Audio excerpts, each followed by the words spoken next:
Good Musical Morning, grade 8s and 9s. My name is Colleen and I am a French horn student at Brandon University. I'm here today to help you out with some different exercises you can use at home while you're practicing. Let's get started. The first thing we're going to do today is talk about a new mouthpiece warm-up. Now, if you aren't familiar with the fundamentals that go into buzzing on one of these things, I encourage you to check out the videos I made for grade 6 and grade 7 horn players. Now, once you feel comfortable with those basics, we're going to work on one that goes down with a chromatic scale pattern. So we're going to pick a nice middle tone to start at and work our way down with sirens and back up to the same pitch, and then we're going to choose a pitch that's a little bit lower to start with and do a siren down and come back to that pitch and so on. It'll sound like this. 1, 2, 3.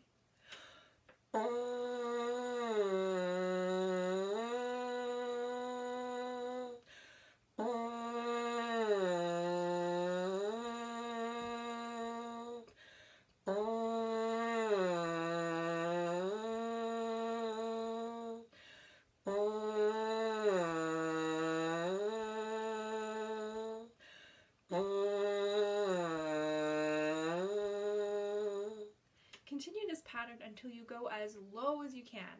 Then, once you hit the lowest note possible for you, just sustain it for a while so that you start to feel your lips really vibrating.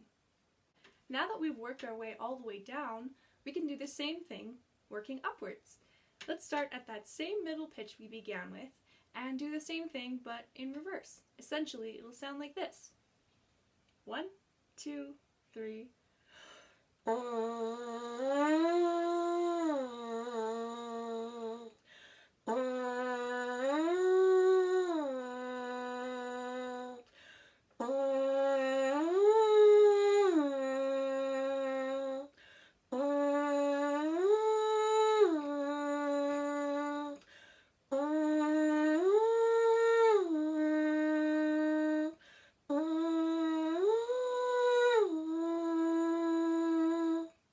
Continue the pattern until you can go as high as possible. But remember, be easy with yourself and don't overpush it, or else you're not going to be able to play very well for the rest of the day. Just take it nice and easy. For the rest of today's lesson, we're going to talk about different exercises you can do for warm-ups at home. All of these exercises can be found in F. Horn Patrick's new warm-up book called The Horn Warm-Up. The cover looks like this. I'll put a link in the description box if you're interested in purchasing it. It costs about 20 Canadian dollars and it's worth every penny because this is my regiment that I use all the time. He has some really great thoughts on the warm-up and I'm going to quote him here. He says that the warm-up is to put everything in place for the day. He likes to think of it like it's tying your shoe comfortably. If it's too tight, then you're not comfortable, and the warm-up is just the same. So as you're warming up at home, make sure that nothing is too tense because that will only inhibit your ability to play well. I'm also going to link F. Horn Patrick's YouTube channel down below so you can check it out too.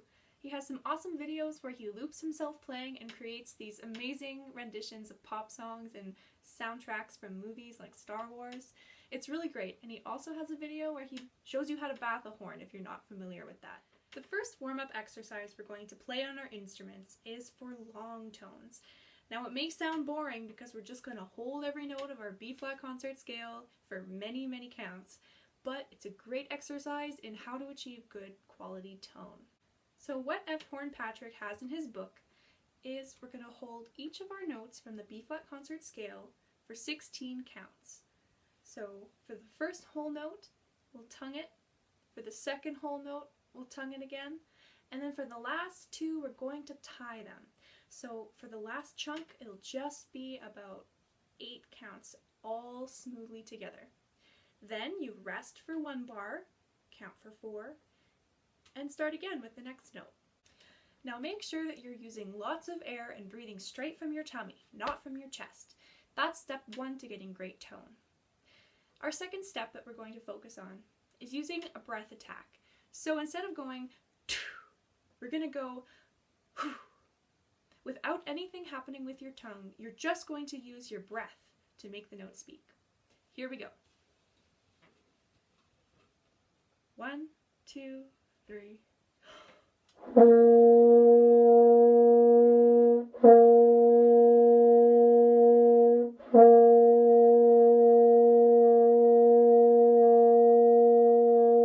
Rest, 2, 3.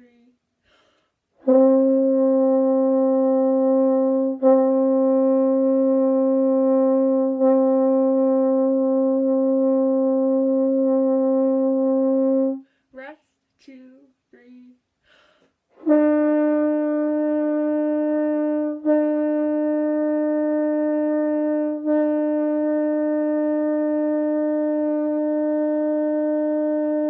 Rest, 2, 3.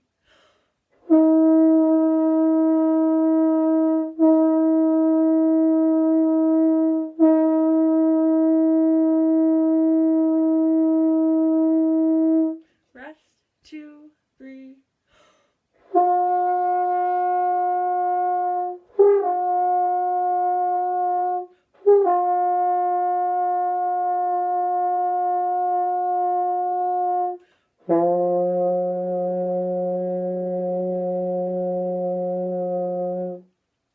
To finish off the exercise, we skip from the high C straight down to the low C.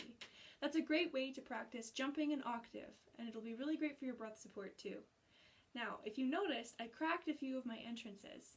Starting with breath attacks is very challenging, so it's something you'll have to work on. I'm still working on it too. That's how you get a really clear sound, and it's the best way to practice good tone, because there's nothing getting in the way of your air. It's all you.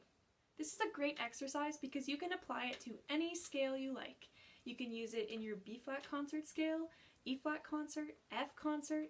You can even change it so that it's in a minor key by lowering the third as you go up. You can use it however you like at home, and I encourage you to try and make it your own as much as you can. Now that we've done our breath attacks, we're going to start with an exercise that gets your articulations ready to go.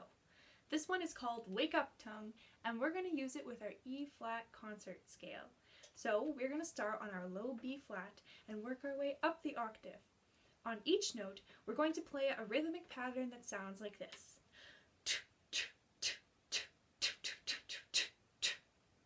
So I'll insert a little picture of the rhythm here. It'll be 4 quarter notes, followed by 4 eighths, and 2 more quarters. In all, this is what it will sound like. 1, 2, here we go.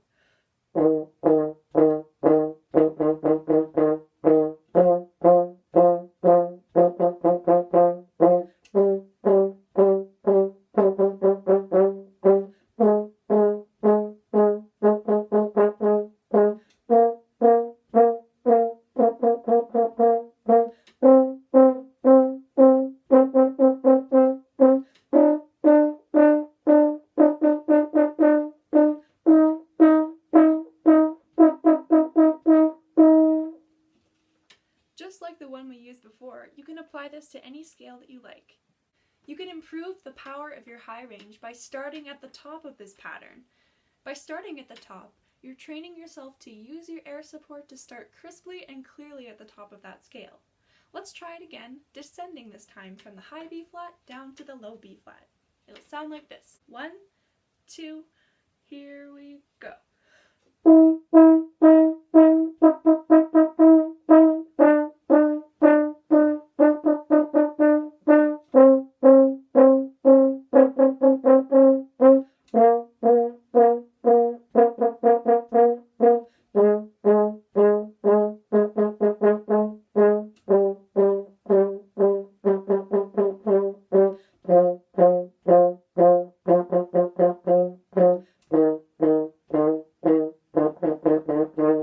Now let's work on a chromatic scale exercise.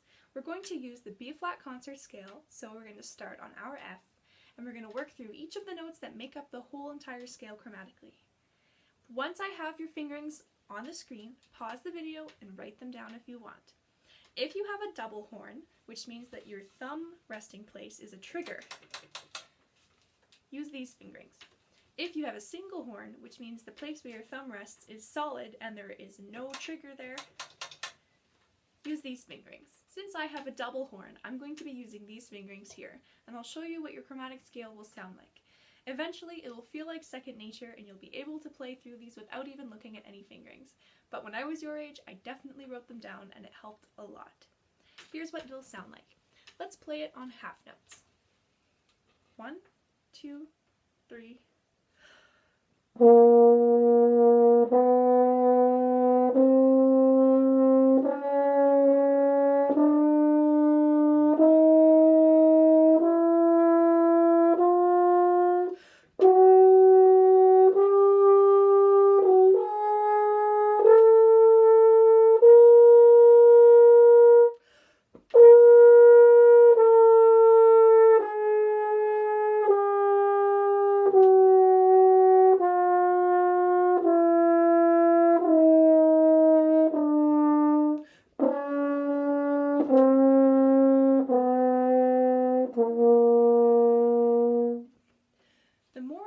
practice this scale, the better you'll become, and eventually you'll be able to play it quickly like this.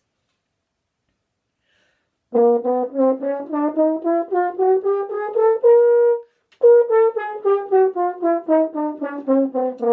we're going to take different articulations and dynamic levels and sandwich them together into one exercise.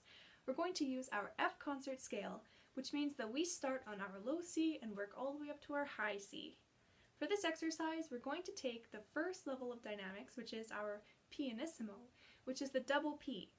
It's very quiet, but you still have to have lots of air so that the tone is nice. We are going to assign pianissimo to C at the bottom, and let's put fortissimo, which is the double F, at the top C. For our first run, let's do everything slurred to practice that articulation.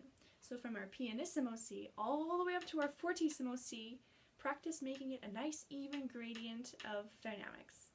Let's hold each note for 2 counts. And remember, now that we're making it a nice gradient from pianissimo to fortissimo, the notes in between have to span piano, mezzo piano, mezzo forte, and forte before they can get to fortissimo. So don't make it go too loudly too quickly, and don't quiet down too much coming down either. Make it a nice even spread between pianissimo and fortissimo. Here's what that will sound like. 1, 2, here we go.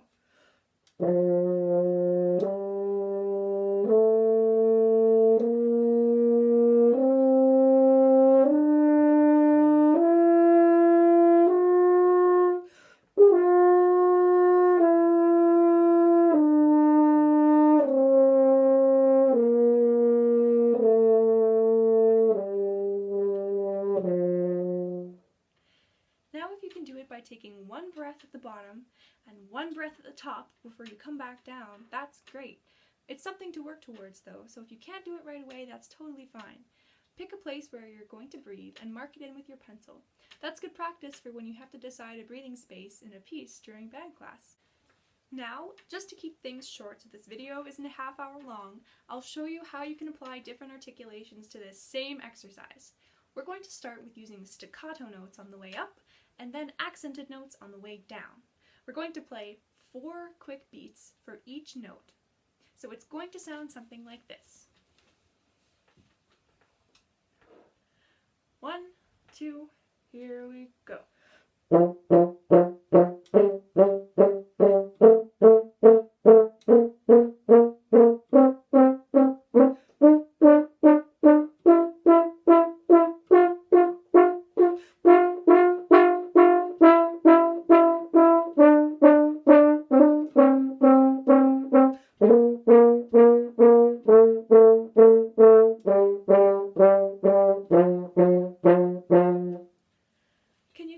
Staccato notes going up had much more space in between them.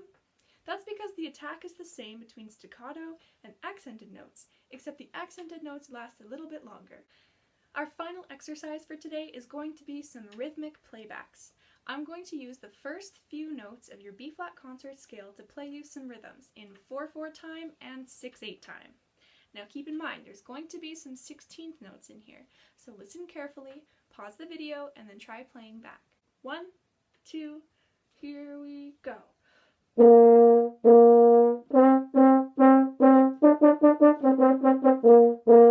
Here's example number 2, also in 4/4 time.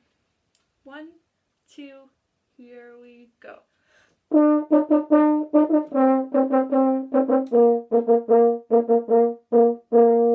Example number 3 is in 6/8 time. The way we count 6/8 time typically sounds like this. 1, 2, 3, 4, 5, 6. 1, 2, 3, 4, 5, 6.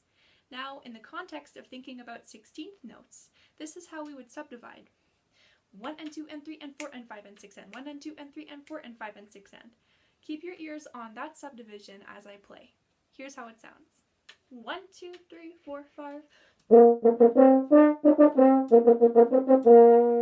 Thank you so much for joining me today for this lesson. Today we talked about different ways that we can incorporate rhythmic motifs into our scales, and how to practice chromatic scales as well. I hope that you can take some of these tips about dynamics and articulations and put them into your work at home. Happy practicing, and I'll see you next time.